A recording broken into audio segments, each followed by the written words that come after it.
entre la justice, les médias, les politiques, la communauté juive. Qui dirige vraiment l'enquête sur la mort d'Ilan Halimi?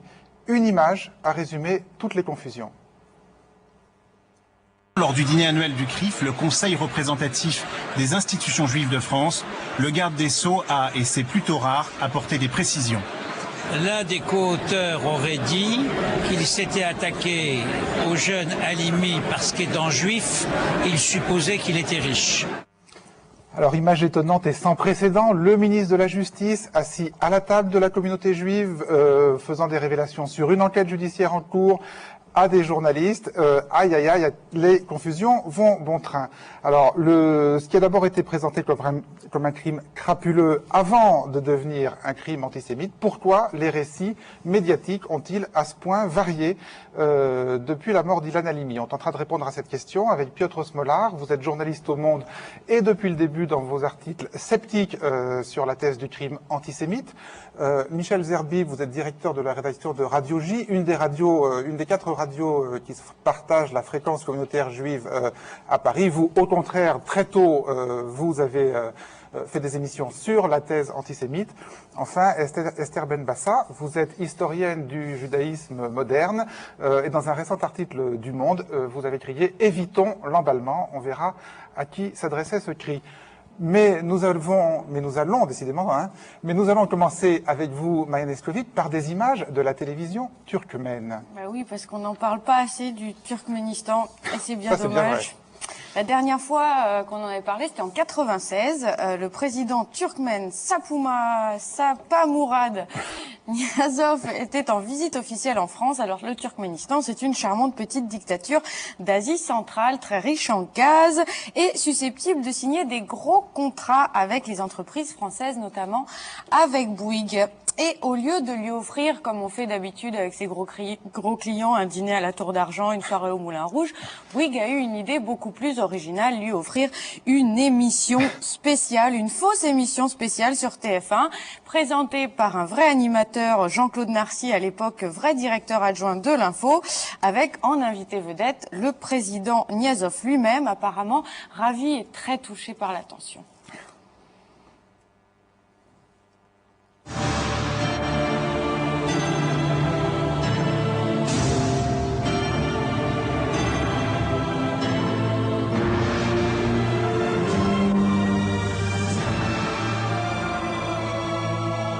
Bonjour, le Turkménistan et son avenir économique à travers notamment ses ressources énergétiques, c'est le thème de cette édition spéciale réalisée à l'occasion de la visite officielle en France du président turkmène Niyazov. Monsieur le Président, bonjour, merci d'être avec nous ce matin. Vous avez été reçu par le président de la République, Jacques Chirac, il y a 48 heures. Merci de nous accorder cet entretien alors que votre emploi du temps est très chargé. Je voudrais tout d'abord remercier la direction de TF1 de m'avoir remercié ici et de me donner la possibilité d'exprimer quelques opinions au sujet en liaison avec ma visite officielle en France. Alors, de très très belles images. Maya, elles ont 10 ans. Comment se fait-il qu'elles ressortent aujourd'hui? En fait, l'info est parue d'abord dans un livre qui paraît cette semaine, livre sur les relations entre Bouygues et ses amis turkmènes, et les images ont circulé fort opportunément juste au moment de la sortie du bouquin. Mais on va continuer à regarder les images et on va voir que le président n'était pas tout seul en plateau. TF1 avait réuni la crème des patrons français et Jean-Claude Narcy était très content de les présenter à monsieur... Celui qui présidait, c'est l'autre. Monsieur le Président. Monsieur le Président, nous avons réuni sur ce plateau les représentants de 4 grandes entreprises françaises. Jacques-Roger Machard, qui est directeur du développement EDF, le savoir-faire d'EDF dans le domaine technique, juridique est reconnu dans le monde entier. EDF peut être, bien entendu, un partenaire pour vous, un partenaire important. Martin Bouygues, qui est le président du groupe Bouygues, un grand industriel, partenaire de votre pays. Bouygues a réalisé, entre autres, la mosquée d'Ashgabat. Vous avez signé d'ailleurs ce matin avec lui un certain nombre de contrats dont nous parlerons tout à l'heure. Pierre Gadonex, lui, c'est le président de Gaz de France. Or, on le sait, 10% du gaz exporté par l'ex-URSS était réputé venir du Turkménistan. Et puis Patrick Lelay, le président de TF1, Il était tout à l'heure à la signature d'un contrat de coopération pour moderniser et pour accompagner le développement de la télévision turkmène. Donc voilà, ça signe des contrats, beaucoup de contrats. Mais alors, à TF1, au moment de la sortie de ces images, on explique que l'émission, en fait, était destinée à la télévision turkmène et qu'elle n'a jamais été diffusée ni sur TF1 ni sur LCI, donc dans le cadre de leur contrat d'assistante qu'ils avaient passé avec la télévision turkmène. On explique aussi que c'est la seule et unique fois qu'ils ont enregistré une fausse émission pour des clients étrangers de Bouygues. Alors Patrick Lelay, le président de TF1, explique qu'il s'agissait tout simplement d'une prestation de service et, je cite, de faire plaisir à ses clients. Voilà. Alors cela dit, Jean-Claude Narcy, l'animateur, n'en est pas à son coup d'essai en matière de ce type d'opération. Non, lui, il semble apprécier ce genre d'exercice puisque, souvenez-vous, on avait appris en mars dernier que dans le Canard enchaîné, qu'au moment du scandale sur les 8 pièces du ministre des Finances, eh bien Jean-Claude Narcy avait fait répéter Hervé Guémard avant son passage dans le 20h de TF1. Voilà, TF1, clé en main. Alors d'autres étranges images, toujours avec vous Maya, et toujours à mi-chemin entre l'information et la communication des grandes entreprises. Alors on a appris le week-end dernier la fusion de Suez et Gaz de France, fusion qui soulève beaucoup de questions et on espérait avoir quelques réponses lors de la conférence de presse donnée mardi par les patrons des deux entreprises, conférence que LCI a eu la bonne idée de diffuser en direct, sauf qu'au bout de quelques minutes, on se demandait si c'était vraiment une bonne idée. C'est un grand projet européen qui donnera naissance à un leader mondial de l'énergie et de l'environnement, à un groupe disposant d'un ancrage territorial très fort sur la France et sur le Benelux. Voilà, bon, c'est pas franchement dynamique. En plus, il y a des graphiques illisibles. Alors c'est plutôt étonnant parce que d'habitude sur LCI, leurs graphiques ils sont un peu plus attrayants. Du coup, je suis allée sur iTélé qui diffusait aussi en direct voir s'ils avaient fait des efforts de graphisme. Sur les synergies, vous le voyez, nous avons arrêté. Et je crois que ce n'est ni l'habitude de Suez, en tout cas ni l'habitude de Gaz de France, de faire en termes de synergie des effets de manche. Nous avons arrêté des synergies qui sont solides. Alors, c'est pas franchement plus attrayant, comme vous dites. Dans quelles conditions c'est tourné par les chaînes, tout a été fourni clé en main là par aussi. Suez et GDF, graphique compris. D'accord. Et alors, toutes les questions qu'on pouvait se poser sur cette fusion, qui posait quand même beaucoup de questions sur est-ce qu'il s'agit d'une privatisation de GDF, quel va être l'avenir des personnels, ont-elles été posées ? Bah oui, elles ont certainement été posées, sauf que on les a pas vues en direct, puisque au moment crucial, juste à la fin du blabla des deux dirigeants, les deux chaînes ont décidé d'arrêter la retransmission par peur de faire fuir le téléspectateur. Voilà, donc il faudra attendre. Mais c'est vrai que ça ressemble à un mariage forcé, quand même, ils font la gueule. Au moins une information qui est dans les images. C'est pas les franches noces. Alors, un bien beau journal télévisé tricolore sur France 2. Exactement. Vous connaissez les gouvernements d'Union nationale quand ça va mal ou qu'il y a la guerre. En fait, moi j'ai vu la semaine dernière un JT d'Union nationale. C'était sur France 2 à 20h et ça commençait comme ça. Madame, Monsieur, bonsoir. C'est toute une France solidaire qui s'est retrouvée unie malgré le froid en mémoire d'Ilan Halimi. L'union sacrée des politiques qui se sont retrouvés côte à côte, quelle que soit leur sensibilité, avec un langage commun. Alors, Union nationale républicaine contre le racisme et l'antisémitisme, mais aussi Union nationale derrière Dominique de Villepin, parti en réunion, porter le fer contre le moustique du chikungunya. Il est venu répondre à une crise sanitaire, mais c'est sous les acclamations qu'il a été accueilli à Saint-Denis de la Réunion. Union nationale toujours quand il s'agit pour nous autres Français de nous protéger contre la grippe aviaire. Chacun d'entre nous s'apprête donc à vivre avec cette menace qui, rappelons-le, ne touche que les volatiles. Et quel meilleur moyen de se protéger que de s'informer? De l'Union nationale au patriotisme économique, finalement il n'y a qu'un pas, surtout quand il s'agit de se protéger d'une OPA inamicale venue de l'étranger. Fusionner Suez et GDF, c'est également un bon moyen pour le gouvernement de barrer la route à la concurrence. Car l'électricien italien ne cachait plus son intention de lancer une OPA sur Suez. Patriotisme économique toujours pour célébrer le génie français. L'excellence française ou la réussite hors pair du TGV, tout a commencé il y a 25 ans.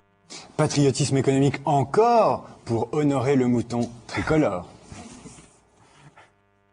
Beaucoup de gens reviennent vers les produits naturels et en plus, ils sont performants au niveau thermique, mais encore plus au niveau de l'isolation acoustique.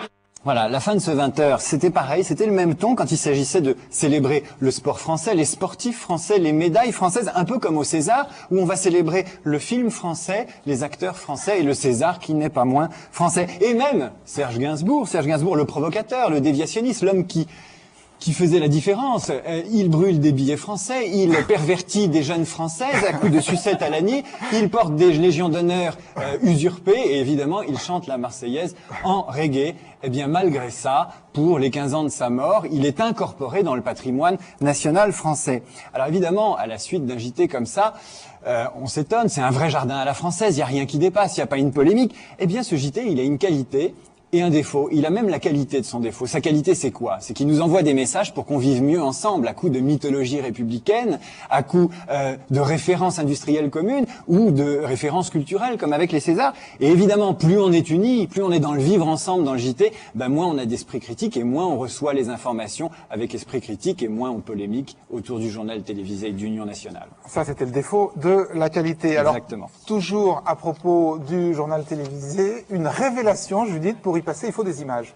Oui, bon, d'accord, c'est pas nouveau. Pour être entendu, on sait bien qu'il faut d'abord être vu et donc produire de l'image plutôt que des discours. Le problème, c'est que une image forte n'est pas toujours une image juste et qu'il en est parfois des flottantes qui noient un peu le poisson du message. Ainsi, pour le 4e anniversaire de la détention d'Ingrid Betancourt par les FARC, son comité de soutien a conçu cette jolie métaphore florale avec ses pétales de rose lancés dans la Seine. 5000 roses comme autant d'otages anonymes détenus en Colombie et les eaux verdâtres de la Seine en viatique un peu désespéré, charriant ses pauvres confettis dans la Manche, tandis qu'il s'agissait d'atteindre la Colombie. Alors là, on a l'impression que le message s'égare un peu comme une bouteille à la mer. Il se dissout dans un océan d'incertitude, mais l'image, elle, ne rate pas sa cible et elle passe dans tous les JT. Et dans le JT, ce soir-là aussi, quelques minutes plus tard, c'est une autre image qui surgit, pas du tout flottante cette fois. Elle émane des magistrats qui se plaignent du manque de moyens de la justice qui a été mis en lumière par l'affaire d'Outreau. Ça fait des semaines qu'ils essayaient d'être entendus et là, ça y est, ils ont trouvé leur image et donc leur message fait enfin son entrée dans le JT de PPDA. Ce qui frappe depuis le début de cette affaire, c'est le manque de moyens de la justice. Un exemple avec le palais de justice de Caen. Venez donc voir nos conditions de travail, après vous pourrez nous juger. C'est la teneur de cette lettre que les magistrats ont envoyée à la commission parlementaire chargée d'étudier l'affaire d'Outreau. On les invite effectivement, dès aujourd'hui, s'ils le souhaitent, à pouvoir effectivement voir comment on travaille et dans quel bâtiment on vit. Oui, approchez, mesdames et messieurs, il y a ici de l'image, tout plein d'images. Et c'est vrai qu'ici, le manque de moyens se fait très visuel. Il se traduit par le délabrement spectaculaire du bâtiment, avec des trous dans le plafond, des fenêtres condamnées, avec des zones entièrement interdites pour cause de danger, un circuit électrique si vétuste que presque aucun électricien n'accepte plus d'intervenir, et puis surtout avec des fortifications extérieures pour protéger les passants des chutes de pierre de l'édifice qui s'effrite. Alors cette dernière image est la plus éloquente. Ce monument délabré qui risque à tout moment de blesser le pauvre passant du coin est une terrible image de la machine judiciaire exsangue qui risque à tout moment de broyer la vie d'un innocent. Alors évidemment, on sent un peu l'entourloupe. C'est pas parce qu'il y a des trous dans le palais de justice de Caen que les acquittés d'Outreau ont été martyrisés par la justice. Le lien entre les deux n'est qu'une image, juste une image. C'est même plus précisément une synecdoque. On prend la partie bien concrète pour désigner le tout plus abstrait, quitte à être un peu réducteur, parce que le manque de moyens ne fait pas que et pas toujours des trous dans le plafond. Mais avec cette synecdoque, des trous dans le plafond, comme tout à l'heure avec la métaphore des pétales à la mer, ce qu'on voit, c'est le prix à payer pour être regardé. Il faut n'être pas trop regardant sur le message qui sera véhiculé par votre image. Merci Judith. Enfin avec vous Maya, comme chaque premier dimanche du mois, on va mettre des chiffres sur les images des JT du mois précédent. De quoi ont-ils le plus parlé? L'info chrono du mois de février, je vous rappelle, en bleu, c'est TF1, rouge France 2, bleu clair France 3, vert toutes chaînes confondues, et c'est toujours Aurélie qui fait patiemment les comptes. Alors, en février, en premier, c'est la grippe aviaire. On va y revenir tout à l'heure. Deuxième, l'audition du juge, la commission du 3 avec surtout l'audition du juge Burgot. Troisième, les Jeux Olympiques avec France 2 qui en fait un peu plus, mais ça ne nous étonne pas puisque c'est eux qui ont les droits. Quatrième, les faits divers. Et cinquième, l'économie. Alors, je vous laisse découvrir le classement de la 6e à la 15e place, avec la 6e place du meurtre de Dylan Halimi, et surtout la 8e place du chikungunya, sur laquelle on va s'arrêter. Ça fait 2 virus dans le classement, la grippe aviaire et le chikungunya, et presque 3 fois plus de temps pour la grippe aviaire. Alors que je vous le rappelle, elle n'a fait pour l'instant que des victimes en France, que des victimes animales, alors que l'épidémie de chikungunya a touché près de 180 000 personnes et fait pour l'instant 93 victimes en France aussi. Alors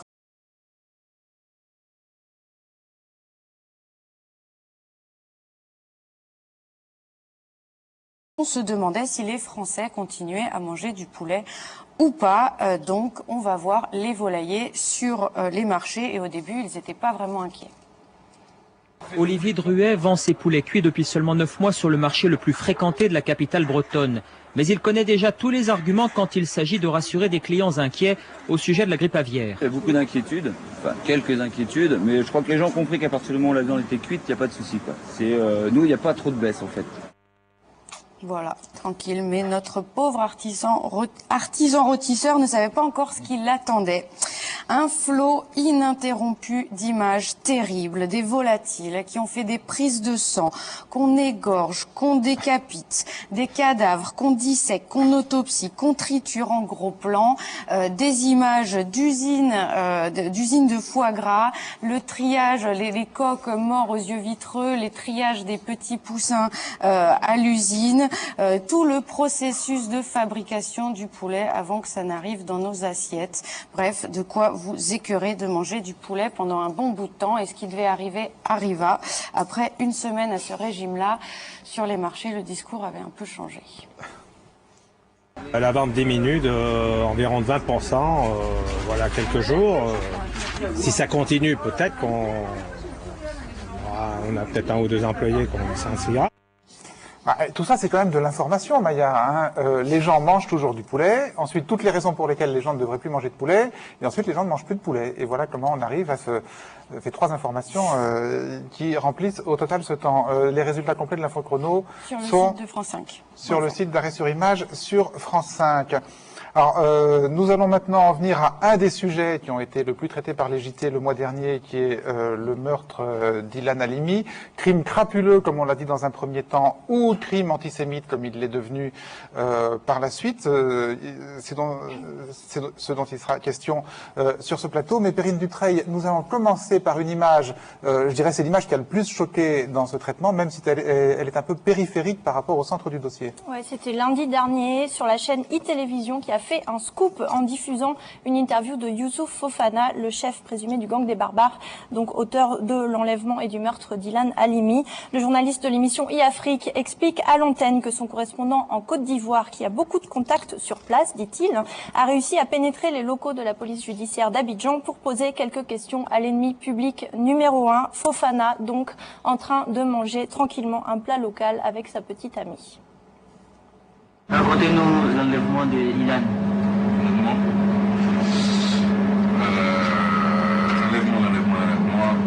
L'enlèvement, il a été fait à des fins financières.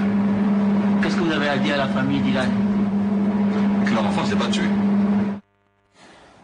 Images impressionnantes qui ont été peu reprises sur les autres chaînes, Perrine. Oui, on les a vues essentiellement sur France 3, qui a diffusé quelques heures plus tard, dans les titres de son édition nationale à 18h40, une partie de cette interview. Mais 1 heure plus tard, dans le corps du journal d'Audrey Pulvar, donc à 19h30, plus de traces de ces images de Fofana.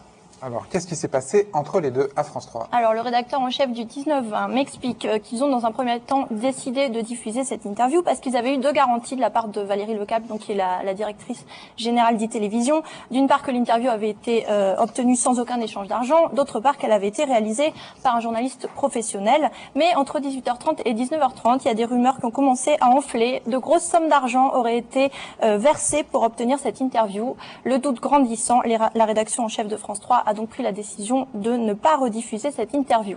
Alors aujourd'hui, il y a encore de fortes rumeurs relayées notamment par le Parisien qui parlait de 15 000 € qui auraient été versés pour obtenir l'interview. La directrice générale d'e-télé dément cette information. D'autres rumeurs laissent entendre que ce serait en fait un policier ivoirien qui tiendrait la caméra et qui poserait les questions.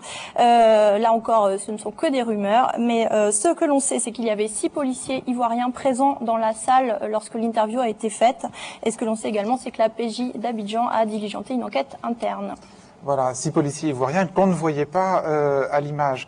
On va en venir maintenant au centre de l'émission, c'est-à-dire les conditions dans lesquelles a été tué Ilan Halimi, pour essayer de vous faire comprendre dans quelles conditions vous-même avez été informé sur cette affaire par les médias pendant les quelques semaines précédentes, crime crapuleux ou crime antisémite. Ce qu'on peut dire, c'est qu'il y a eu 2 périodes, clairement, et pendant la première période, Perrine, si on voulait trouver les indices qui pouvaient faire penser qu'il s'agissait d'un crime antisémite, il fallait regarder les écrans à la loupe. Hein. Oui, alors je rappelle qu'Ilan Halimi est mort le 13 février, c'était un lundi. Pendant toute cette première semaine, les JT parlaient exclusivement d'un crime crapuleux, même s'ils s'interrogeaient sur le mobile des ravisseurs. Un gang de kidnappeurs recherché en région parisienne. Une centaine d'enquêteurs est à pied d'œuvre après l'enlèvement et la mort d'un commerçant. Il aurait été attiré par une jeune complice. Le jeune homme, vendeur dans un magasin de téléphone mobile à Paris, était âgé d'une trentaine d'années. Il avait disparu il y a 3 semaines. Le procureur de la République de Paris révèle aujourd'hui qu'il a en fait été enlevé et que ses ravisseurs avaient demandé une rançon à sa famille. Les portraits robots d'une femme ayant servi d'appât ont par ailleurs suscité de nouveaux témoignages qui mettent en évidence d'autres tentatives d'enlèvement. Ce soir, beaucoup de questions demeurent, notamment celle du choix des victimes. D'après les enquêteurs, ni la famille d'Ilan, ni celle des 3 personnes qui ont failli être enlevées n'avaient les moyens de payer une quelconque rançon. On pense inévitablement au film L'appât de Claude Chabrol. Un jeune homme séduit par une jeune fille ravissante a vécu l'enfer. En fait, les policiers se demandent quelles sont les réelles motivations de ce groupe, qui choisit ses cibles apparemment au hasard et dont les mobiles restent flous. Un flou entretenu par l'extrême violence du gang et un mobile que les enquêteurs ne comprennent toujours pas. J'en viens maintenant à ce coup de filet de la police qui a arrêté la nuit dernière 13 suspects à Bagneux dans les Hauts-de-Seine qui auraient participé à l'assassinat du jeune Ilan Halimi. Mais ce soir, le chef présumé du gang court toujours. Il s'agit de cet homme de 26 ans qui se ferait lui-même appeler le cerveau des barbares. La barbarie et la violence gratuite s'ajoutent à l'attrait de l'argent facile. Avant Ilan Halimi, la bande avait déjà fait 6 ou 7 tentatives d'enlèvement différentes. Selon les premières auditions, le mobile semble avoir été le même, l'argent.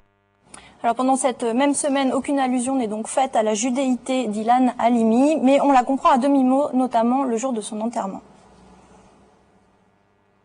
Ici, au cimetière juif de Pantin, près de 500 personnes sont venues rendre hommage au jeune homme, décédé après avoir été torturé, sans que l'on sache pourquoi.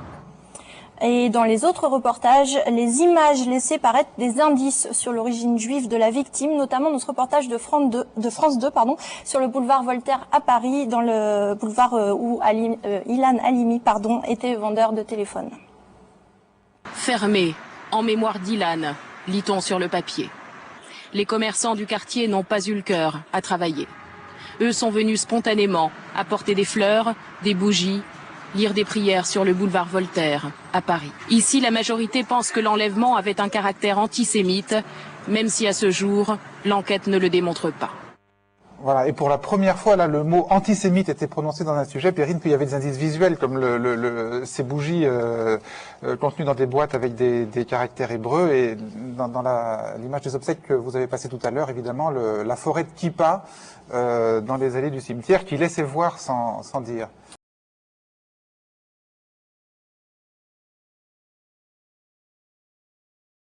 Sur France 2 encore, ni les commentaires ni les images ne font allusion à la dimension communautaire de ce cortège. En fin d'après-midi, une marche en mémoire du jeune homme a été organisée à Paris. Silencieuse au départ, la manifestation a tourné à l'appel à la vengeance. Un peu plus tard, notre équipe a été agressée par plusieurs individus au visage masqué. Et sur TF1, en revanche, sur le même événement, on pouvait déceler deux indices dans les images. Une marche silencieuse était organisée aujourd'hui place de la République à Paris à la mémoire du jeune Ilan enlevé et torturé à mort par un gang dont on recherche toujours le chef présumé. 500 personnes avaient déjà été présentes à son enterrement vendredi au cimetière juif de Pantin. Alors évidemment, à la télévision, aucun choix de montage n'est jamais neutre. Selon que dans les mêmes images de manifestation, on choisit d'insérer un plan de kippa, comme c'est le cas de TF1, ou aucun plan de kippa, comme c'est le cas de France 2, on ne dit pas la même chose sur cette manifestation. Toujours est-il qu'on avait l'impression d'être devant un discours médiatique à deux vitesses, ne disant pas ce qu'il avait envie de dire, craignant toujours d'en dire trop. Alors cette première semaine, avant qu'on sache que la juge d'instruction avait ajouté cette circonstance aggravante antisémite, est-ce qu'on savait les éléments éventuellement antisémites qui pouvaient être contenus dans le dossier? Est-ce qu'on savait et est-ce qu'on disait pas, ou est-ce qu'on savait rien? Je peux parler qu'à titre personnel, évidemment, dans cette histoire. Je voudrais revenir sur la chronologie de cette première semaine, c'est très important. La première fois qu'on entend parler de cette affaire et du sort épouvantable qui a été réservé à Ilan Halimi, on ne connaît pas son nom et évidemment on ne connaît pas son origine. C'est une dépêche de l'AFP qui tombe le lundi soir, je crois, vers 18h50. Dans cette dépêche, vous savez comment est appelé M. Halimi? On parle d'un moribond découvert torturé près d'une gare dans l'Essonne. Voilà commence l'affaire. L'affaire est très succincte à ce moment-là. Le moment où cette affaire prend pour la première fois de l'ampleur, c'est lorsque le procureur de la République de Paris décide de faire une conférence de presse, ce qui est assez exceptionnel sur un fait divers. Ce jour-là, l'origine, encore une fois, n'est jamais évoquée au cours de cette conférence de presse. Aucune question n'est posée? Non. Ce jour-là, aucune question n'est posée sur l'origine de la victime. Et ce jour-là, vous apprenez son nom, par exemple? Non, ce jour-là, on nous demande de ne pas... Non, le nom n'est pas révélé, on nous demande de ne pas évoquer le nom de la victime pour protéger notamment la famille. Ah d'accord. C'est comme ça que c'est expliqué. Et vous y êtes à cette conférence de presse ce jour-là? Je n'y étais pas moi-même, c'est le confrère avec lequel j'ai signé le premier article qui y était. Et parmi tous les confrères qui se trouvent à cette conférence de presse du procureur, par exemple, est-ce qu'il y a des journalistes des radios juives ce jour-là qui assistent à cette conférence de presse? Je ne sais pas, mais en tous les cas, dès mardi, en effet, on prend connaissance, comme mon confrère dépêche. On avait déjà l'information qu'un jeune juif avait disparu depuis quelque temps. Et vous saviez que c'était un jeune juif, par contre, à la différence de... Absolument. Mais depuis, des rumeurs insensées. Comment vous le saviez? On a eu des informations dans l'entourage familial, puisque vous le savez maintenant, la maman travaillait dans une institution juive, donc quelques informations ont un peu filtré. Mais on apprend, en tous les cas pour ma part, je vais vraiment parler à titre personnel, vraiment au moment de la sortie de la dépêche de l'AFP, qu'il s'agit en effet de ce jeune homme qui est retrouvé donc mort. À partir de ce moment-là, ça devient, pour Radio J, vous l'imaginez, un fait divers à la base, intéressant. Non, ça bien sûr. Et alors, dès cette première... Pas nécessairement, je vais vous le dire, dès les premières heures, rentrer dans une affaire d'antisémitisme, mais intéressant quand même, parce que c'est extrêmement violent, que la famille est quand même connue de la communauté juive, que c'est un enfant aussi de la communauté juive et de la communauté française, et à partir de ce moment-là, on essaie d'avoir des renseignements très vite, du côté notamment de la famille, dont on apprend qu'elle a été pendant 3 semaines en ligne régulière avec les ravisseurs. D'accord. Et alors, pendant toute cette première semaine où effectivement, dans les médias nationaux, les allusions à l'antisémitisme sont faites sur la pointe des pieds, où le mot n'est prononcé qu'avec des pincettes, vous, à l'antenne, vous évoquez très vite l'hypothèse antisémite? Alors, très vite. Alors, évidemment, vous imaginez bien qu'on a un petit devoir de responsabilité vis-à-vis du public qui nous écoute en grande partie. L'émotion est tellement forte, la colère grandit. On essaye, nous aussi, avec beaucoup de précaution, de dire... On ne peut pas cacher la dimension, au moins une des dimensions de cette affaire, qui est une dimension anti-juive. La raison est simple. On a très vite accès, alors apparemment je me rends compte qu'un certain nombre de mes confrères n'ont pas pu parler directement avec la famille. On a été en contact avec la maman, avec les sœurs, avec le beau-frère, qui nous disent très vite des éléments très concrets. D'accord. Alors qui ne veulent pas intervenir directement sur l'antenne, mais qui disent, vous pouvez nous citer, on a parlé de l'argent dans les synagogues, on a parlé de la judéité de Ilan, on a parlé notamment de versets du Coran qui sont récités pendant les négociations ou les discussions avec la famille, des éléments qui nous permettent d'aller plus loin. Alors, quand vous dites « on a parlé », c'est-à-dire ce que vous raconte la famille d'Ilan Halimi, c'est que ce sont les ravisseurs qui en ont parlé dans leur conversation téléphonique, hein, c'est bien ça? Oui, sur ce point-là, alors encore une fois, ce n'est pas mon opinion ou ma thèse, ce sont les éléments qui sont rapportés par les personnes en charge de l'enquête. À aucun moment, au cours des conversations téléphoniques ou au cours des mails échangés, il n'y a eu de propos antisémites. Ce que je dis ce ne sont pas seulement des sources off, comme on dit dans le métier. C'est le procureur de la République, Jean-Claude Marin, qui l'a dit lui-même à l'occasion d'une conférence de presse, mais visiblement cet élément-là n'a pas été extrêmement souligné. Et je voudrais, à ce sujet, si vous permettez, simplement à propos de la chronologie de la première semaine, le jeudi soir, Jean-Claude Marin, que vous voyez à l'image, le procureur de la République de Paris, s'exprime à l'antenne d'une radio de la communauté juive, Radio Shalom, et dit cette phrase très importante: aucun élément ne permet de rattacher ce meurtre à un propos ou une action antisémite. Pour l'instant. En l'état actuel des connaissances du dossier. Oui, et il n'est pas question de tirer une ligne de force de l'appartenance à la communauté comme cible de ce gang. Juste une question, après on va progresser dans le temps, bien sûr. Cette première semaine, donc Michel Zerbib nous dit que lui il est en contact avec la famille. Vous, au Monde, vous tentez de prendre contact avec la famille ou pas? Oui, alors on a tenté de prendre contact avec elle, mais au départ, franchement, on a traité cette affaire. Nous n'avions pas les sources évidemment que vous avez au sein de la communauté juive, et nous avons traité cette affaire comme un fait divers tout à fait exceptionnel par son ampleur. Quand vous dites tenter, ça veut dire que vous n'êtes pas arrivé? Non, c'est-à-dire que cette première semaine, nous n'avons pas réussi.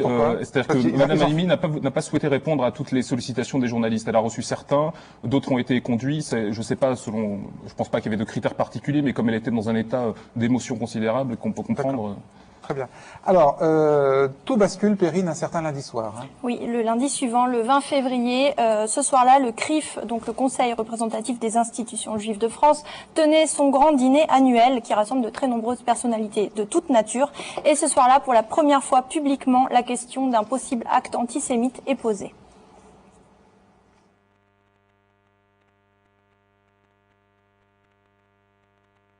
Une question s'impose à nous de manière pressante.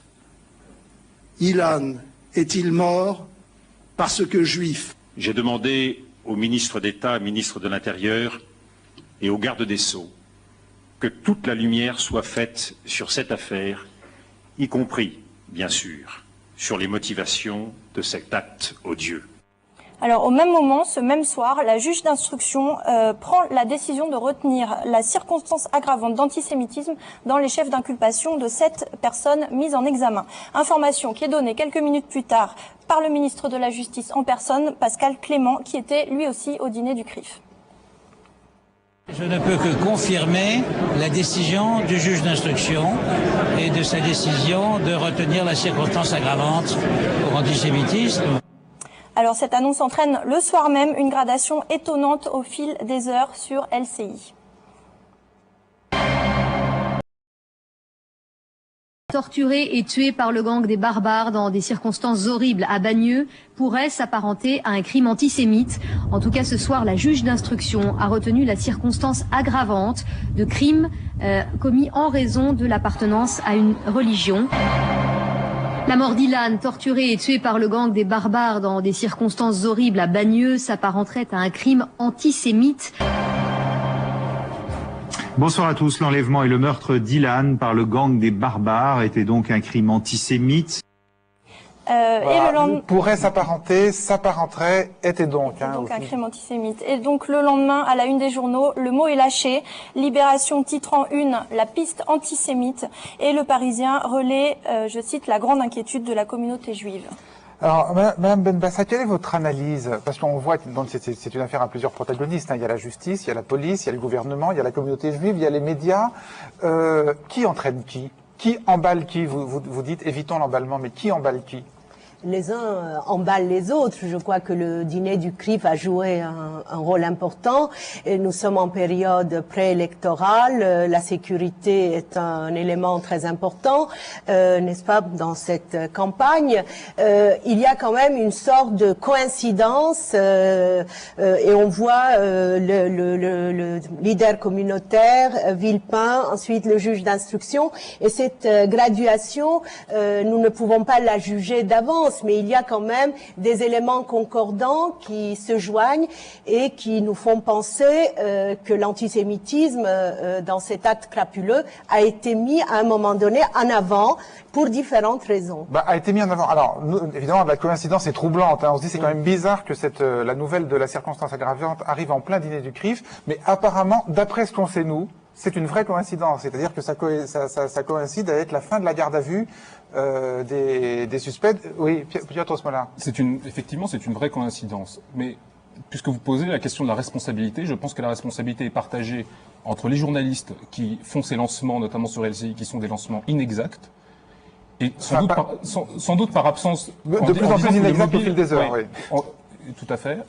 Et sans doute à cause d'un manque de culture juridique, parce qu'une circonstance aggravante, en termes juridiques, c'est quelque chose de très particulier qui répond à un article du Code pénal et qui demande à être étayé par l'instruction. Et pour l'heure, cette circonstance aggravante n'a pas été étayée par l'instruction.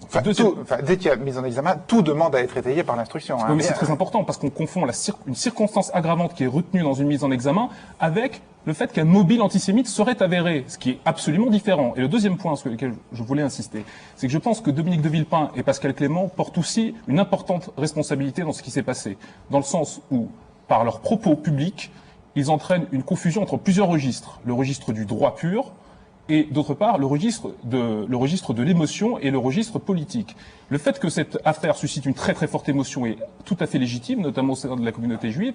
Seulement, je pense que le rôle d'un responsable politique aurait été, en l'occurrence, de faire preuve de retenue et de s'arrêter au début de la déclaration de Dominique de Villepin, c'est-à-dire toute la lumière doit être faite sur cet acte épouvantable et sur les mobiles qui l'ont précédé. Oui, parce que accessoirement, ce qu'on peut dire aussi, plus personne n'y pense là en ce moment, mais le secret de l'instruction est violé par la déclaration de Pascal Clément à la table du CRIF. Michel, je ne voudrais pas rentrer dans un débat de droit. Mon confrère est sans doute plus expert, mais il s'agit de dire quand même quelque chose d'extrêmement précis. On parle d'une piste antisémite. Sur notre antenne, on ne dit pas qu'il n'y a pas d'autres éléments dans cette affaire, de la crapulerie, de la bestialité, de la violence, tout ce que vous voulez. Mais il y a inévitablement, parce que beaucoup de confrères le savent, des éléments d'antisémitisme pur qu'on peut résumer, vous le savez très bien, l'antisémitisme. Alors justement,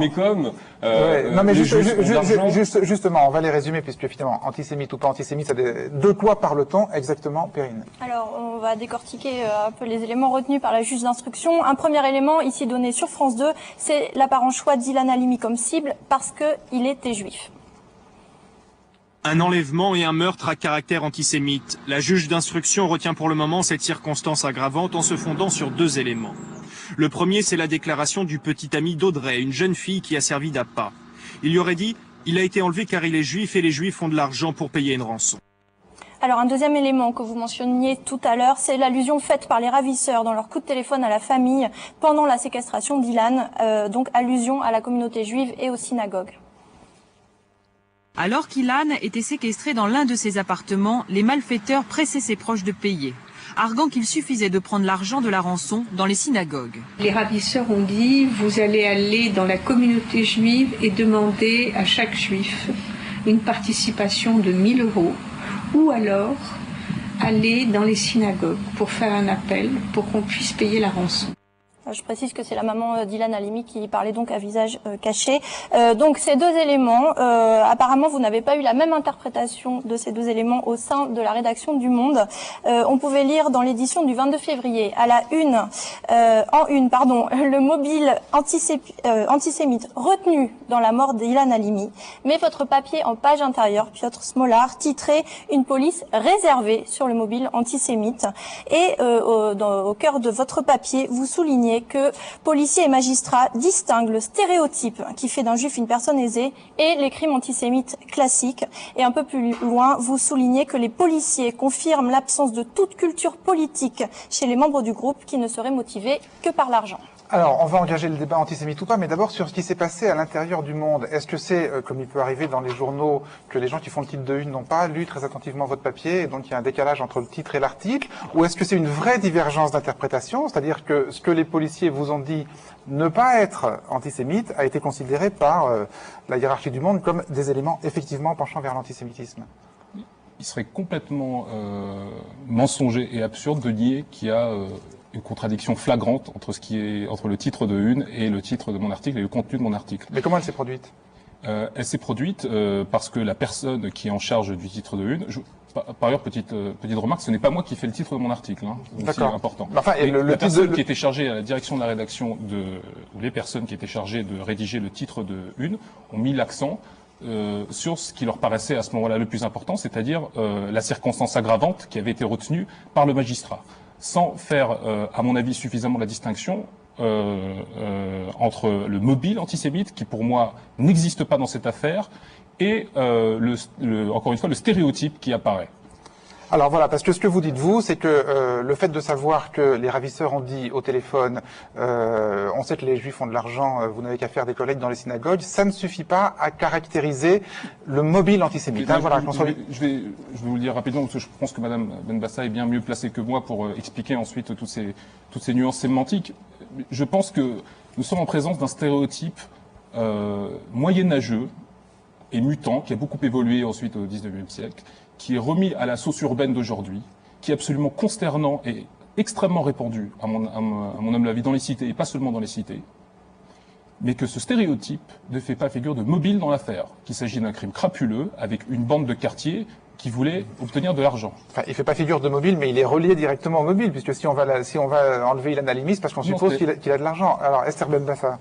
Il faudrait peut-être mettre en contexte quand même cette affaire, parce que lorsqu'on a parlé de mobile antisémite, on a quand même dit qu'on a trouvé chez le papa de ce jeune homme, ou la maman, je ne sais plus, un bon de souscription à une association de bienfaisance qui serait de type pro-palestinien. Pro-palestinien. Alors c'est Nicolas Sarkozy qui a dit ça. Voilà. Hein. Ensuite, on a aussi, n'est-ce pas, mis cela dans des contextes tout à fait différents qui reflètent quand même l'ambiance qu'il y a dans les banlieues avec un antisémitisme.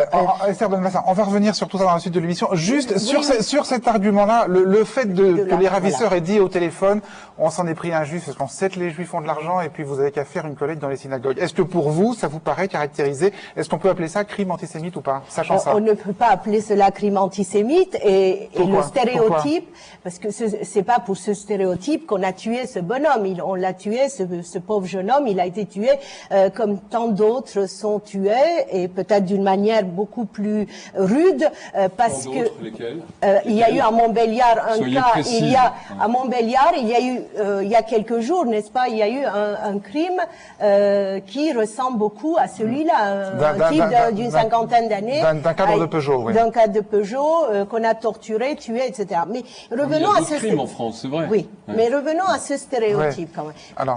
C'est un stéréotype, mais il a une histoire lourde qui rappelle aux Juifs toute une série d'événements qui ont parcouru leur vie.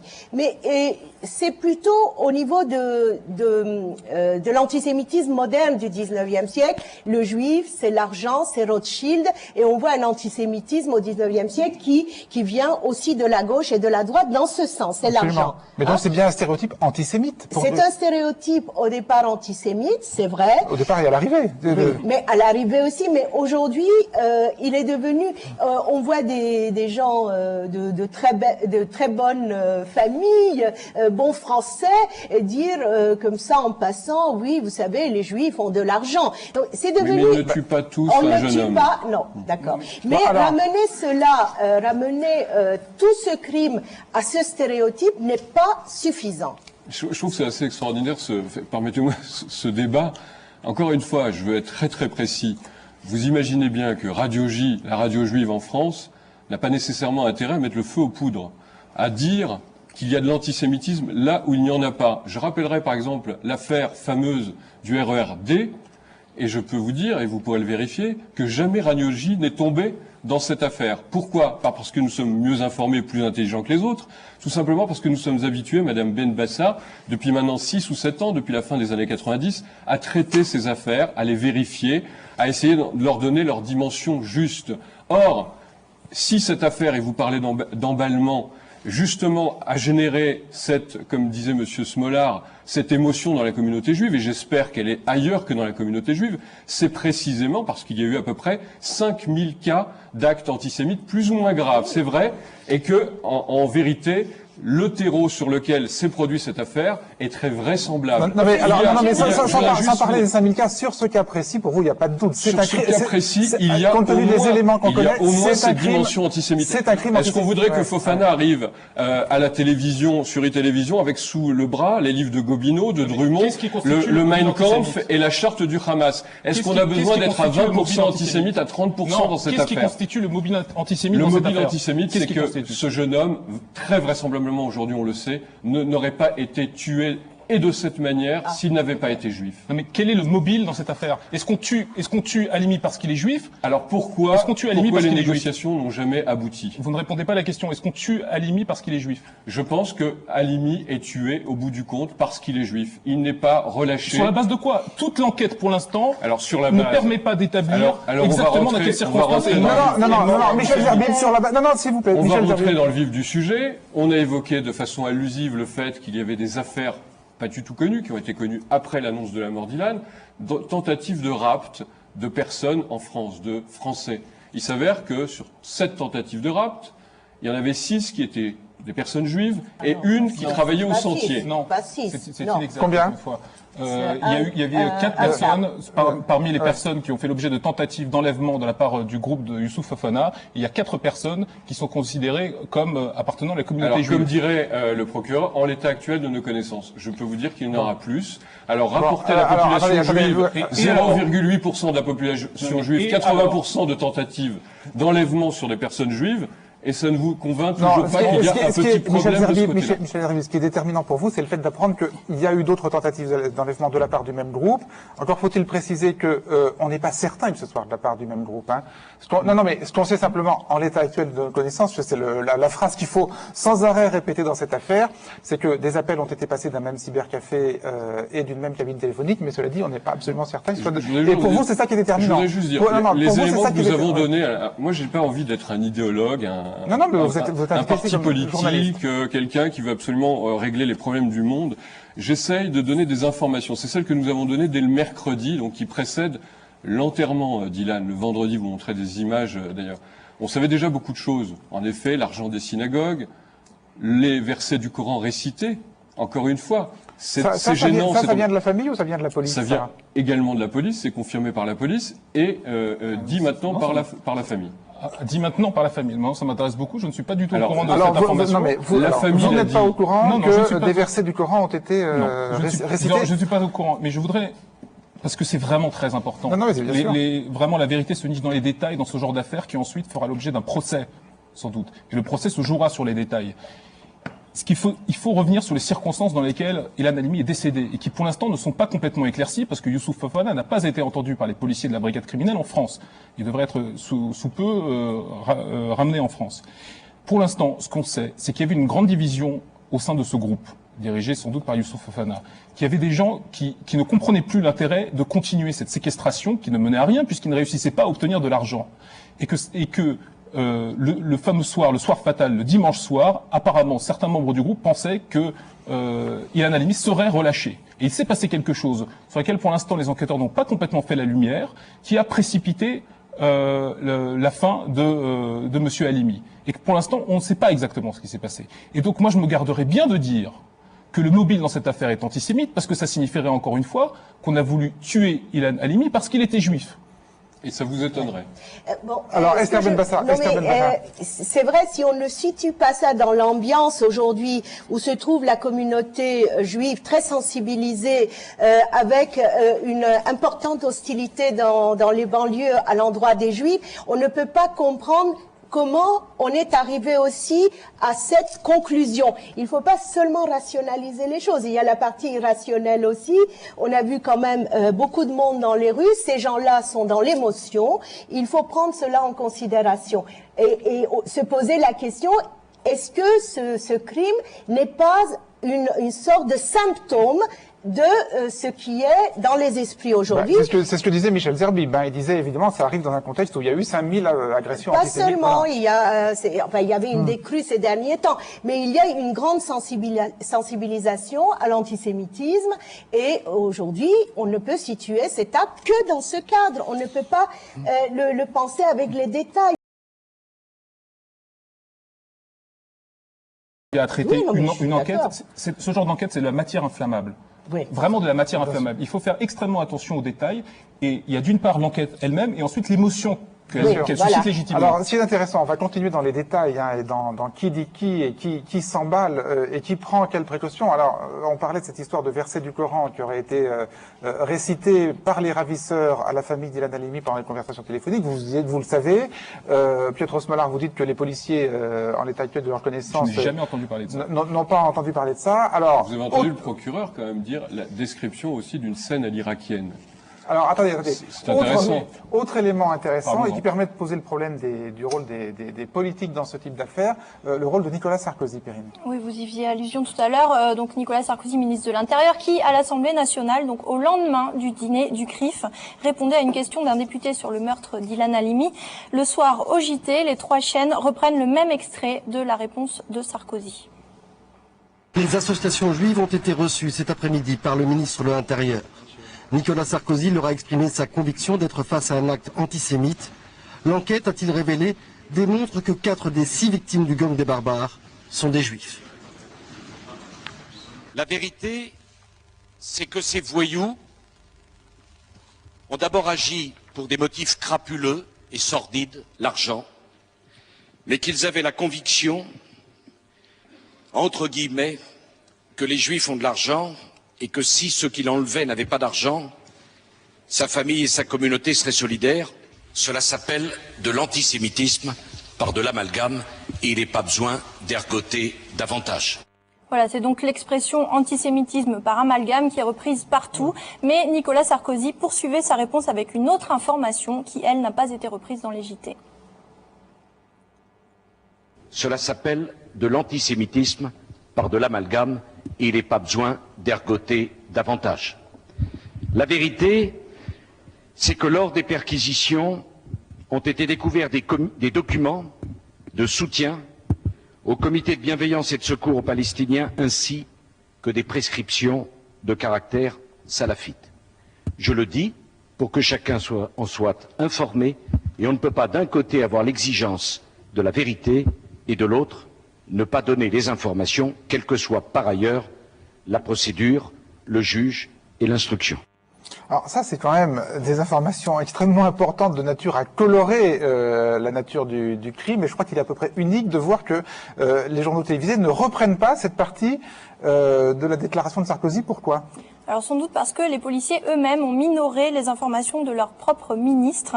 Comme on pouvait le lire le lendemain dans la presse, notamment ici dans Le Parisien, on apprend que ces fameux documents, donc salafistes selon M. Sarkozy, n'étaient en fait qu'un bon de souscription pour le peuple palestinien distribué dans la rue et qui en plus n'a pas été rempli. On apprend que l'autre document, c'est une page imprimée d'un site internet rappelant les principes du Coran. Et dans Libération, on apprend qu'en plus ces fameux documents n'ont pas été retrouvés chez un suspect, mais chez les parents d'un suspect. Esther Benbassa, ça vous fait sourire ? Oui, parce qu'on fait des rapprochements qui sont liés... liés... c'est Nicolas Sarkozy, soyons précis. Oui, mais on fait aussi lui et d'autres font des rapprochements avec ce qui se passe, le conflit israélo-palestinien, le soutien à la cause palestinienne, etc. Donc moi, je pense même que Fofana, enfin, ce genre de petits gangsters, il connaissait même pas des versets du Coran. Il fallait savoir lire l'arabe pour lire. Je crois qu'ils ne sont pas des idéologues. Il n'est pas impossible qu'ils aient été inspirés de cette ambiance qui règne ici et là dans certains milieux. Ça, j'en sais rien. Il n'est pas impossible, mais on n'en sait rien. Alors, ça pose quand même un problème aussi journalistique, un problème aux médias. C'est un cas de figure, je crois, sans précédent dans l'histoire d'Arrêt sur Image. Le ministre de l'Intérieur sort des informations très fortes, qui sont apparemment minorées par les policiers de terrain qui disent non, attention, c'est... Le journaliste, il doit faire quoi ? Il reprend les déclarations du ministre pour les minorer, ou il les ignore parce qu'elles sont de nature à faire courir des rumeurs ? Qu'est-ce qui fait le média ? Problème. Nous l'avons signalé dans un papier d'ailleurs qui commençait en une du journal, de façon extrêmement succincte en 2 lignes. Mais par ailleurs, c'est exactement ce que Perrine disait tout à l'heure, nous n'avions aucun élément de la part de nos sources permettant d'accréditer l'idée que ces documents retrouvés avaient une quelconque importance et donnaient même une coloration à ce crime. Vous n'êtes pas d'accord? Vous donnez tout à l'heure, vous donnez l'importance à juste titre à la police dans cette enquête, bien que c'est aussi un sujet, j'imagine, parce que le dénouement est terrible. Donc, sur le travail même de la police, ce sera sans doute l'objet aussi peut-être d'un autre débat. Vous donnez une importance moins grande à celle de Nicolas Sarkozy, qui est quand même le ministre de l'Intérieur, et vous ne donnez pas du tout d'importance. Il tient ces informations de la police, normalement. Absolument. Et vous ne donnez pas du tout d'importance. À mon avis, c'est au moins aussi important les paroles, peut-être de la famille d'Ilan Halimi. C'est ça qui m'interpelle un peu dans votre enquête. C'est-à-dire que vous faites plus confiance à la famille qu'à la police? Pas nécessairement, mais je dis que ça a au moins autant de valeur. Je veux dire, les propos tenus par une famille éprouvée en ligne avec 650 coups de fil pendant 3 semaines peut dire des choses et n'a a priori, à mon avis, n'a a priori aucun intérêt à vouloir faire de cette affaire un crime antisémite. Je les ai eus plusieurs fois en ligne, je les ai vus, et je ne vois pas pourquoi, psychologiquement, on peut évidemment se tromper, mais je ne vois pas pourquoi cette famille, tout d'un coup, voudrait rendre à une affaire aussi horrible, en plus, une dimension antisémite qui, en effet, devient nationale. Ce que vous dites est tout à fait extraordinaire, parce que ça participe de cette confusion des registres, encore une fois. Vous parlez de la famille, qui est absolument déchirée par la douleur, et vous voulez mettre leurs propos au même niveau que celle des enquêteurs, qui essayent, pierre après pierre, centimètre par centimètre, de reconstruire les circonstances dans lesquelles une séquestration de 3 semaines a eu lieu et un crime a été commis. Comment pouvez-vous le mettre au même niveau? Je dis qu'il faut l'entendre. On peut prêter au même niveau. Comment? Je dis que c'est au moins aussi important aujourd'hui, dans la mesure où l'enquête, en tous les cas, les opérations de police n'ont pas abouti, c'est le moins qu'on puisse dire. Donc on peut aujourd'hui se poser la question. Combien de temps dure une instruction, et en plus une instruction aussi compliquée? Non, je parle des opérations de police avant la mort d'Ilan, c'est-à-dire la stratégie policière qui a été mise en œuvre. Je pense qu'on peut aussi s'interroger sur ce final. Apparemment, 9 affaires sur 10 terminent assez bien. Cette affaire ne s'est pas terminée bien. La famille, notamment d'Ilan Halimi, a dit qu'apparemment la stratégie qui a été adoptée par la police n'a pas vraiment abouti, c'est moins qu'on puisse dire. Couper les lignes, au moins pour une partie de la famille, en laisser sur d'autres, n'a pas vraiment réussi. Piotr Smolar, Michel Zerbi disait on peut faire au moins aussi confiance à la famille qu'à la police. Moi j'ai envie de... Bon, vous apparemment vous faites davantage confiance à la police, comme source. Mais pas au ministre de l'Intérieur. C'est pas en concurrence. Parce que c'est 2 sources. Comment? Dans une affaire, j'imagine que c'est 2 sources possibles pour un journaliste, non? Enfin, je veux dire... Bien sûr, mais moi j'aurais souhaité, je peux pas tout faire. Déjà, franchement, l'enquête elle-même, c'était déjà extrêmement compliqué pour essayer de savoir au plus près de sources policières ou judiciaires où on en était. Moi, je pense qu'effectivement, au cours de la première semaine, il aurait été vraiment bon que nous puissions donner la parole à la famille sous forme de reportage ou de témoignage. Malheureusement, nous n'avons pas pu le faire pour les circonstances que je vous ai expliquées tout à l'heure. Mais je pense que, franchement, du point de vue des sources, j'ai été assez exhaustif sur l'enquête elle-même. Oui, mais encore que on peut aussi se poser des questions sur la fiabilité de la police comme source. Oui. Est-ce que, par exemple, on peut pas imaginer que la police ait été très réticente à qualifier l'affaire d'antisémite parce que la police savait qu'à partir du moment où le mot maudit, juif, antisémite, allait s'étaler à la une des journaux, ils pourraient plus travailler tranquillement, quoi. Est-ce qu'on peut pas imaginer qu'il y ait eu un réflexe comme ça de la part des policiers? Si je puis permettre une petite critique vis-à-vis de ce que vous venez de dire, il ne faut pas considérer la police comme un bloc qui résonne de façon complètement unanime. Certains peut-être, alors. Certains peut-être. Évidemment, mais vous savez, sur ce genre d'affaires... Comme le monde, oui. Sur ce genre d'affaires, moi, ça fait 4 ans que je m'occupe de la rubrique police, comme on dit. Donc, des faits divers extrêmement délicats qui prennent une ampleur dans l'opinion publique très importante, j'en ai vu passer un certain nombre, notamment pendant la campagne présidentielle en 2002. Et donc, l'idée de base, c'est d'avoir vraiment plusieurs sources, aussi bien chez les magistrats, c'est-à-dire au parquet ou chez les juges, et au sein de la police, à tous les échelons, au niveau hiérarchique comme au niveau de la base. Et donc, il y a la possibilité de recouper, parce qu'ils disent pas forcément tous la même chose.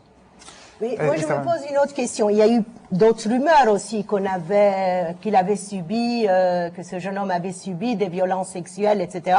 C'est la personne qui l'a lavé avant l'enterrement qui les avait proférées. Donc il y a une affaire de rumeurs aussi. D'accord. N'ont pas été données publiquement. Oui, mais moi la question que je me pose, c'est la responsabilité d'un politique. Pourquoi il pose le problème d'emblée?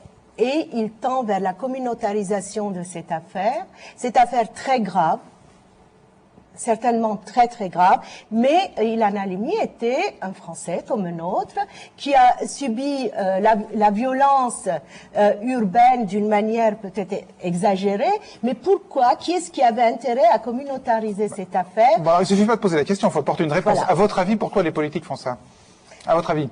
Parce que d'un côté, il y a plusieurs réponses, mais d'un côté, ils essayent de combattre le communautarisme, et de l'autre côté, ils le renforcent. On a vu ça pour l'islam aussi, hein, ce n'est pas nouveau. Ils le renforcent délibérément. Délibérément, parce que pour des raisons politiques, ils ont tout à fait intérêt à cette communautarisation. Pour quelle raison? Pour quelle raison? Les groupes s'opposant les uns aux autres, cette confrontation crée cette insécurité si utile en période électorale. On ne va pas... Enfin, oui, c'est une hypothèse. C'est oui, une hypothèse. Non, mais ce qu'on peut observer, c'est que et la gauche et la droite participaient à la manifestation au boulevard Voltaire. Et on a vu la politisation de cette manifestation et l'isolement qu'ont subi, enfin, les manifestants. Peut-être que là, on voit très bien comment les choses se mettent en marche. Il faut dire que la majorité des manifestants étaient de confession juive. Absolument. Non, mais là, on parlait des politiques. Hein, oui, mais tout ça, c'est un exemple de cette communautarisation. Et de l'autre côté aussi, les groupes en France, aujourd'hui, dans cette guerre des mémoires, etc., se communautarisent aussi. Il y a une sorte de coïncidence là aussi. Non, mais qui n'est pas anodine. Non, mais les groupes, ça on voit bien. On voit moins bien l'intérêt que peuvent avoir les politiques de renforcer cette communautarisation. Piotr Smolar? Moi, je n'irai pas aussi loin que Mme Benbassa sur l'instrumentalisation des groupes. En revanche, je voudrais souligner un phénomène extrêmement inquiétant. C'est qu'aujourd'hui, en France, une digue a cédé. Et qu'aujourd'hui, on définit les gens et on répertorie les gens en fonction de leur origine. En Gaulois ou en issus de l'immigration, en juifs et en non-juifs. Cette comptabilité me semble absolument terrible et témoigne aussi d'une crise de la conception de nation au sens traditionnel du terme, la nation française. Et de l'identité française aussi. Il est clair que c'est la toile de fond de cette affaire. David Abiker? Moi, ce qui me frappe, c'est le rythme, en fait. Pourquoi ça va si vite? Pourquoi la communauté est peut-être si pressée de transformer le crime en antisémitisme? On imagine parce qu'elle a elle est sensibilisée par des événements. Pourquoi les médias vont si vite? Pourquoi ils se pressent si vite? On sait bien qu'il y a une économie médiatique où il faut être le premier. La question, c'est pourquoi les politiques, ils vont si vite aussi? Pourquoi finalement, ils freinent pas des cas de fer en disant, attendez, chat échaudé craint l'eau froide avec l'affaire du RER. C'est la question que je me pose. Alors moi, je suis pas du tout d'accord avec vous quand vous dites l'insécurité leur profite. Enfin, je suis pas très favorable aux théories du complot. Je pense qu'on a des hommes politiques qui valent mieux que certains, que George Bush aux États-Unis, qu'on a pu attaquer. David, pourquoi ils vont si vite? Alors, pareil. Moi, je pense que c'est la faiblesse. Je pense qu'il y a une faiblesse, et je pense qu'il faut donner des gages aussi à tout un système, toute une pression qui est à la fois médiatique. Alors vous ne réagissez pas. Quand est-ce que vous allez réagir? Vous voyez bien, c'est antisémite. Qu'est-ce que vous allez faire? Qu'est-ce que vous comptez faire? Il y a la communauté juive. Elle dit, regardez, on nous a encore blessés. Qu'est-ce que vous attendez? Et il y a une demande récurrente. Les discours du CRIF chaque année, c'est un discours qui revient sans arrêt, qui dit il y a des actes antisémites. Il y a une pression sur le politique. Et moi, mon désespoir, c'est que le politique ne dise pas attendez, on va résister, on va attendre la fin de l'instruction. Pourquoi on n'attend pas? Je crois qu'il y a une incapacité aujourd'hui dans la société française, mais qui est mon angoisse peut-être aussi personnelle que vous partagez.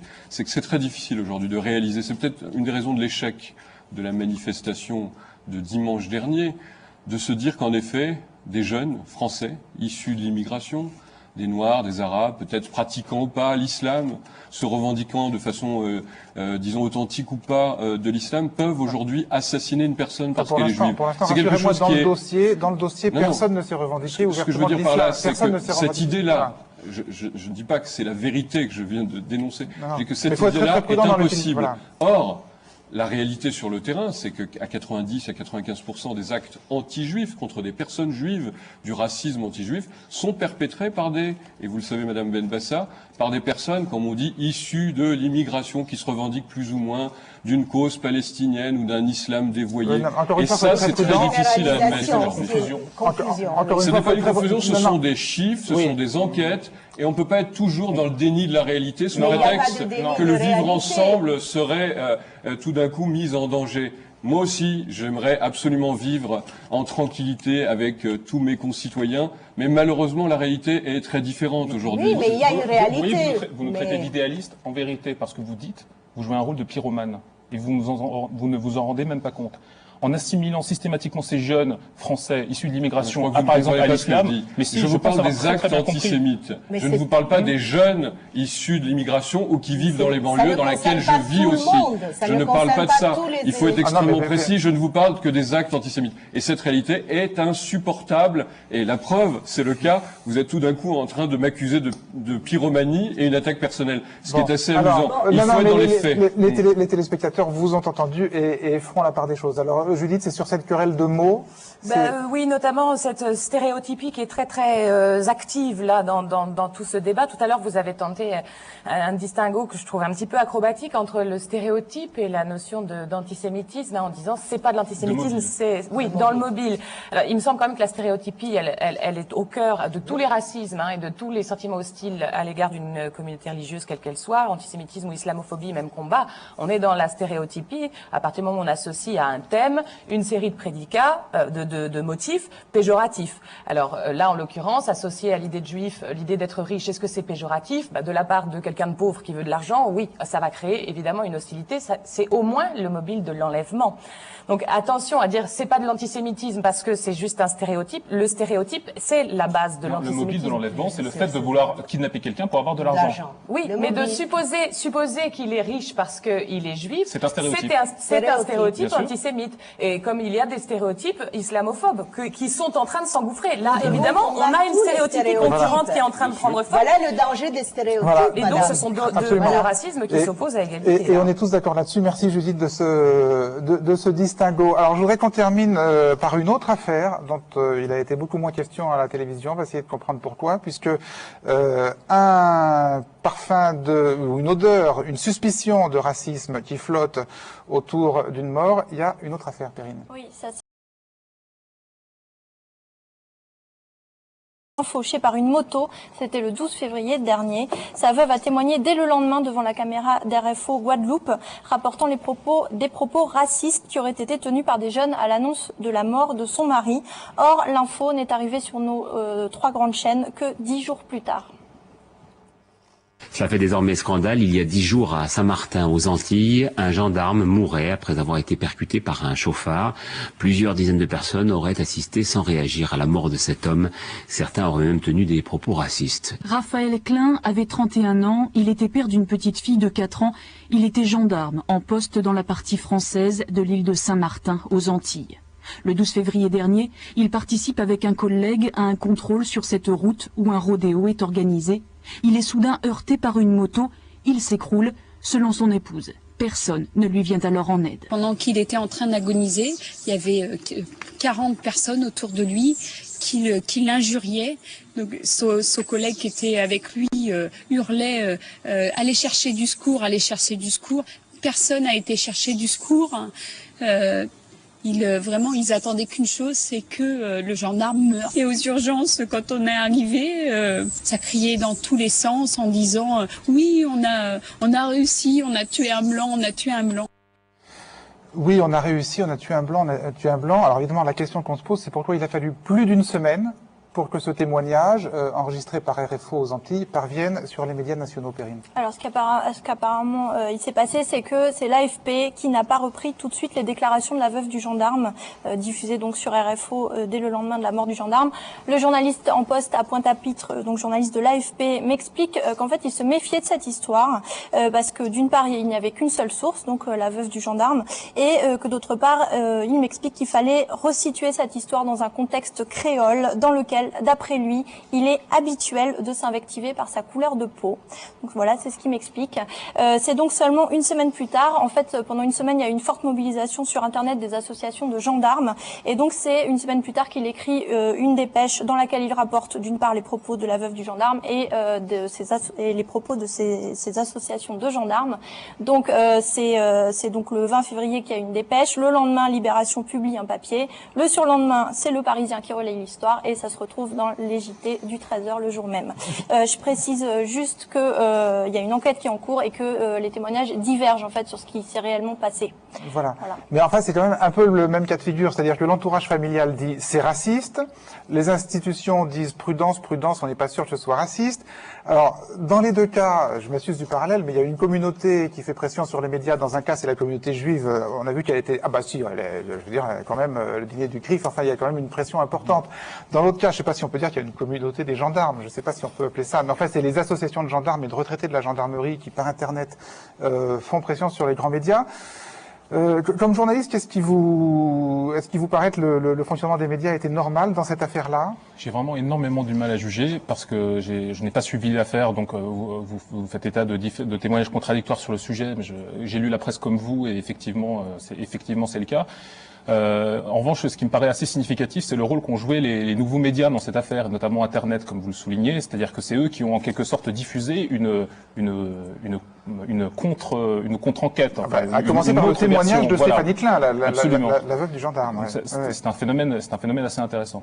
Oui, qui ont joué peut-être un rôle comparable à celui que peuvent jouer les radios communautaires dans l'affaire d'Ilan Halimi, qui sont une sorte de source d'information alternative aussi. Oui, fait une source d'information sans doute alternative, c'est vrai, pour revenir au sujet plus général, c'est vrai, sur ces problèmes de racisme et d'antisémitisme. C'est vrai que la voix, par exemple, d'une radio comme la nôtre, Radio J, a été très faiblement entendue dès le départ, dès le début des années 2000-2001. Vous avez le sentiment que vous influencez les grands médias français, ou que c'est ces deux mondes qui s'ignorent? Et c'est tout ce que vous pouvez dire sur vos antennes? Franchement, non. Ce serait nous prêter beaucoup de pouvoir. Non, sur ces questions de racisme et d'antisémitisme, j'aurais bien aimé. Mais je crains, hélas, parce qu'on a eu beaucoup de mal à se faire entendre. Et encore une fois, je parle des années 2000 jusqu'à 2003, où le phénomène d'antisémitisme violent dans les rues, basique, était extrêmement évident. On a eu beaucoup de mal à faire remonter ces informations. Et encore une fois, on ne les analysait pas d'un point de vue, je pense, idéologique, c'était très clair. On vérifiait des informations, ça nous prenait des heures et des heures chaque jour pour dire, ah oui, est-ce que le petit a bien été agressé à la sortie de l'école? Est-ce que la synagogue a vraiment reçu un cocktail Molotov, etc. On a eu énormément de mal pendant ces années à finalement faire entendre cette voix. Aujourd'hui, quand vous dites tout à l'heure, excusez-moi, quand vous dites j'aimerais bien influencer les grands médias, ça veut dire sur la base d'informations évidemment réelles, pas sur une base, j'espère, idéologique. Parce que j'aimerais beaucoup vous dire aujourd'hui que l'antisémitisme n'existe plus et que le racisme est maintenant dans les livres d'histoire. Non, mais c'est vrai que pour prendre une autre source d'information, c'est vrai qu'il est frappant quand on est juste téléspectateur et lecteur de voir que c'est sur un journal israélien, à Haaretz, qu'on entend pour la première fois s'exprimer la mère d'Ilan Halimi et qu'elle porte tous les témoignages qu'on a entendus. David? En fait, moi, la question que je me pose, c'est si finalement, quand on est victime d'un meurtre, comme c'est le cas de cette jeune femme qui évoque son mari, ou la mère d'Ilan quand elle parle de son fils, si finalement on n'a pas tendance à faire tout remonter. C'est-à-dire qu'on est non seulement victime en tant que victime de faits divers, mais qu'en plus on va faire remonter, on va victimiser toutes ses origines ou tout le contexte, et on va le ressortir parce que c'est tellement insupportable de perdre son mari ou de perdre son enfant que finalement c'est tellement injuste et incompréhensible qu'il faut aussi l'expliquer par une raison supplémentaire. J'en sais rien, si vous voulez. L'instruction, elle dira peut-être que c'était effectivement antisémite, mais j'aimerais bien que Sébastien soit là pour le coup. Je voulais répondre à David à sa remarque précédente. Il n'y a pas de complot, mais on sait on a reproché à la gauche de n'avoir pas réagi rapidement à l'antisémitisme. N'oubliez pas cela. Aujourd'hui, aucun politique ne voudrait être en retard d'une minute pour réagir à l'antisémitisme. On a vu le RERD, mais on a vu aussi à propos de l'incendie du centre culturel de la rue Popincourt. Donc là, je ne suis pas d'accord avec vous. Vous savez, aujourd'hui, les politiques sont très sensibles à ça. Deux affaires sur lesquelles Radio J, encore une fois, n'est pas tombée. Enfin, il fallait le préciser. Mais merci de le dire. Merci de le dire parce que effectivement, là, vous allez être entendu par des gens qui forcément n'écoutent pas forcément Radio J tous les jours. Voilà. Très bien. Merci à tous trois d'avoir amorcé ce débat. Arrêt sur image revient dimanche prochain, 12h38. Au revoir à tous.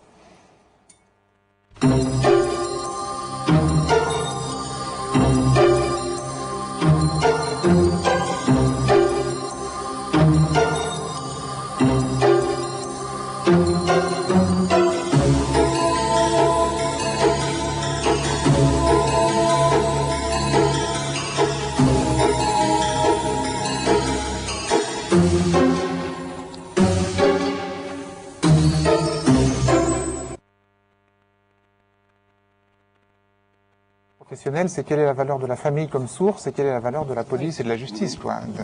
J'ai l'impression quand même que vous sous-estimez un peu le rôle de la famille. Je veux dire, souvent, les familles sont des sources valables qui disent des choses que les policiers, pour plein de raisons, peuvent pas dire. Hein. C'est ce que je voulais dire.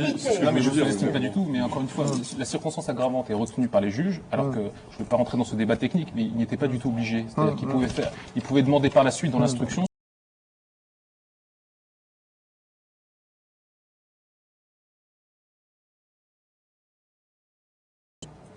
Ils ont décidé de retenir la circonstance sur la base de certains éléments, notamment l'histoire de la cigarette qui a été écrasée sur le front. On n'en a pas parlé, mais c'est un élément important. Sur la cigarette, par exemple, on n'a pas réussi pour l'instant à établir la vérité. On sait que la cigarette a été écrasée sur son front, mais on ne sait pas exactement dans quelles circonstances. Donc pour l'instant, il y a sur un certain nombre d'éléments. Non, ce ne sont pas du tout des détails, parce que c'est sur la base de ces éléments que la circonstance aggravante est retenue, et que derrière, il y a l'enchaînement des faits, avec les déclarations de Clément et de Villepin. Non, la circonstance aggravante, c'est un élément décisif dans cette affaire, vraiment. Et pour le coup, l'histoire de la famille comme source très fiable, moi je crois que ce que dit David est quand même vachement juste, c'est-à-dire que dans l'émotion absolue d'avoir perdu un proche, il y a vraiment une tendance, à mon avis, du cerveau à l'amalgame. Bien sûr qu'il y a une hyper-victimisation et que tu vas chercher du sens et que donc l'hypothèse... Le fric, ça pourrait être du sens aussi. Enfin, on n'est pas, le cerveau n'est pas obligé d'aller chercher le mobile antisémite. Dans la communauté juive, mais c'est vrai que je pense que là... mais c'est vrai que c'est plus, oui, enfin ça les intègre dans une communauté, donc ça mais en plus, oui, il y a un effet du protecteur, en plus, du sens et du réconfort, oui. Et du réconfort. C'est juste. Ça permet de comprendre. En même temps, on n'a pas pu le dire, enfin c'est de ma faute, mais je pense qu'il y a eu quand même un précédent il y a exactement 2 ans et demi. Le 20 novembre 2003, c'est un jeune assez connu des milieux de la nuit, enfin un DJ qui s'appelle Sébastien Selam, qui a été assassiné dans des conditions assez atroces, sauf que ça durait quelques minutes. La justice a décrété que ça n'était pas un crime antisémite. On en a parlé ici. La justice n'a rien décrété du tout, puisque le meurtrier a été interné, donc il n'y a pas eu de procès pour l'instant. Or, et ce sont les rapports de police, Enfin, une ordonnance a été rendue à la fin de l'instruction. Le rapport de police mentionne très clairement les auditions. Le jeune meurtrier est allé se vanter auprès de sa maman, et donc auprès des policiers. J'ai tué un juif, Dieu me pardonnera. Ah oui, on avait passé des extraits de la télévision israélienne qui racontaient tout ça. Ah oui, je ne savais pas que vous en avez parlé. Bravo, parce que je crois que vous avez été vraiment les seuls dans cette affaire. Une affaire à traiter. Très distanciée. Ah, d'accord. Ouais. Non, mais en citant la télé israélienne, en disant ce que disait pas pour dire nécessairement ce que je me souviens de papier ban titré qui donnait... Au monde, c'est pas systématique, mais je me souviens d'une agression dans une patinoire où il y avait 3 jeunes beurs qui avaient agressé 2 jeunes juifs qui patinaient. Enfin bon, il y avait un des beurs qui avait traité un des jeunes juifs qui patinaient de sales juifs. Et Le Monde avait fait une page entière pour savoir si c'était une agression antisémite. Là, pour le coup, c'était délirant. Je vous suis dans votre truc, mais Le Monde, parfois, il a des angles qui... Je suis d'accord, mais je vais même dire... Vous vous en souvenez de cette plaine? Non, je me souviens pas vraiment. Mais je veux même vous dire plus, pendant des années, on a eu, de l'autre côté, on a eu énormément de réserves sur le fait de mentionner, alors que beaucoup de lecteurs nous le demandaient, l'origine, par exemple, dans certains faits précis, l'origine maghrébine d'auteurs d'actes de délinquance, en disant français d'origine. Et à chaque fois, on avait une espèce de retenue en interne en disant c'est les Français, on va pas dire qu'ils sont d'origine maghrébine parce que ça serait la connotation. Et on se retrouve aujourd'hui dans une situation extraordinaire, dans une sorte de renversement, où maintenant, tout le monde doit être défini par son origine. C'est-à-dire les victimes, les bourreaux, tout le monde. Et ça devient une espèce d'impératif catégorique. Quand les agresseurs le revendiquent, ce serait cacher une information que de le dire. S'ils revendiquent au nom... Mais je dis pas qu'il faut toujours le faire. Du Front National, au nom de l'islam, etc. C'est extrêmement subtil. Je vais pas vous écrire ça en lettres d'or, j'en sais rien. Enfin, on est sous pression aussi. Il faut dire que, je sais pas, moi j'ai écrit cette... Oui, mais vous-même, vous avez cédé à l'emballement. 135 blogs, des dizaines d'emails me disant clapo islamo-fasciste. Bon, d'accord. Vous devez commencer à avoir l'habitude. Elle est traitée aussi. Oui,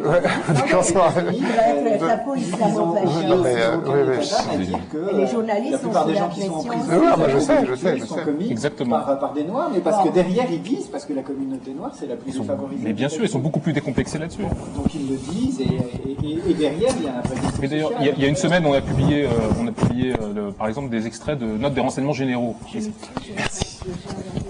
Merci beaucoup, Sophie. Merci. On a publié des notes de renseignements généraux et c'était incroyable parce que c'est la première fois que je lisais ça, j'ai une certaine habitude de ce genre de notes, c'est la première fois que je voyais évoquer l'origine ethnique des délinquants, des meneurs de bandes. C'était une étude sur les bandes. Au revoir, madame. Il est Bientôt. flippant votre chiffre, le chiffre que vous donnez justement. Mais je sais qu'il est flippant. Mais je me suis dit en le lisant, si Le Pen tombe là-dessus, c'est flippant. Mais je sais, mais en même temps, est-ce que je vais m'auto-censurer alors que les policiers, pour la première fois, établissent des statistiques dans ce domaine? Pour moi, c'est une information, le fait même qu'ils établissent ces statistiques alors qu'il y a quelques années, personne n'aurait osé. Parce que dans l'administration française, il y a un interdit absolu sur les statistiques ethniques. Et on est en train, je vous dis, il y a quelque chose qui est en train de se casser là. On est en train de repousser le seuil de tolérance. Vous donnez ces informations, je pense à juste titre. Pourquoi tout à l'heure vous sembliez être très étonné par ce que je disais, que c'est une banalité, c'est-à-dire que la plupart des actes, je parle de racisme anti-juif. On pourrait parler aussi du racisme. Parce que vous évoquez l'islam, parce que vous évoquez tout de suite l'islam. Non. Si, c'est pour ça. Et après, il y a des revendications, vous le savez très bien. Non, mais après, vous touillez une espèce de purée dans la tête des gens. On comprend plus rien. Après, on confond immigration, islam, banlieue. Ça fait une espèce d'amalgame général. Les musulmans de France. Non, mais vous avez parlé d'islam. Les juifs de France. Mais vous avez évoqué l'islam, puisque Daniel Schneiderman vous a repris tout de suite là-dessus. Vous savez bien. Pas à ce moment-là, je sais pas. Si, exactement à ce moment-là. Non, parce qu'à un moment donné, quand je vous faisais une proposition, je me dis, admettons que c'était celle-là, donc vous avez raison de me... Si, mais vous avez dit se revendiquant de l'islam, etc., ou pour certains, mais après, vous savez, non, mais c'est juste un truc, c'est que... Est-ce que c'est faux? Non, mais quand on dit, vous prenez le membre de phrase, c'est Sébastien qui disait ça la semaine dernière, vous prenez le membre de phrase, se revendiquant de l'islam pour certains. Qu'est-ce que le cerveau entend? Islam. Et se revendiquant, le cerveau fout la poubelle. Pour certains, le cerveau fout à la poubelle, il reste islam. Non, c'est compliqué quand même, C'est vrai. Les histoires de réception. Il y a une chose en plus dont on n'a pas parlé dans l'émission, mais c'est quand même la présence de Jacques Chirac et de Dominique de Villepin aussi à la synagogue, qui moi-même, en tant que simple citoyen, me choque. Ça me choque parce que, encore une fois, c'est la communauté nationale qui est visée et c'est pas la communauté juive, à mon sens. On ne peut pas parler de tout. Il y a un truc aussi qui s'est inversé, c'est que dans les années 80, sous Mitterrand, il y avait les mêmes manifestations pour des beurs ou des comériens qui avaient été agressés. Et ces manifestations, elles n'ont plus lieu aujourd'hui. Elles ont plus lieu. Et la question, c'est est-ce qu'il y a moins d'actes racistes qui visent les Maghrébins, et que les fachos se sont calmés ou que les petits blancs ont arrêté? Les manifs ne touchent pas le à meurtre de Brahim Bouharam en fin de manifestation du Front National. C'est le dernier peut-être grand meurtre. J'espère. Mais on n'en sait rien, c'est la question que je pose. J'en sais rien si c'est le dernier. En tout cas, le dernier grand raout antiraciste pour un Maghrébin, il date de ces années-là, de la fin des années 90, des années 80, ou du début des années 90. Et on dirait que les grandes manifs antiracistes, aujourd'hui, elles se focalisent plutôt sur des juifs, pour des raisons qui m'échappent. Peut-être c'est le conflit, peut-être c'est autre chose. Mais vous imaginez le fléau que ça peut produire sur la communauté musulmane ou même sur la communauté chinoise ou vietnamienne qui doit vivre un racisme au quotidien, de considérer que finalement les élites républicaines ne se déplacent que pour des juifs. Moi quand je vois ces manifs et quand je vois des jeunes juifs dire la France devrait avoir honte, je me dis mais quelle catastrophe pour la communauté, parce que ça doit alimenter des rancœurs et pas uniquement dans les autres communautés. Mais est-ce que vous ne voyez pas que l'antisémitisme n'a pas besoin de raisons fondamentales pour être alimenté?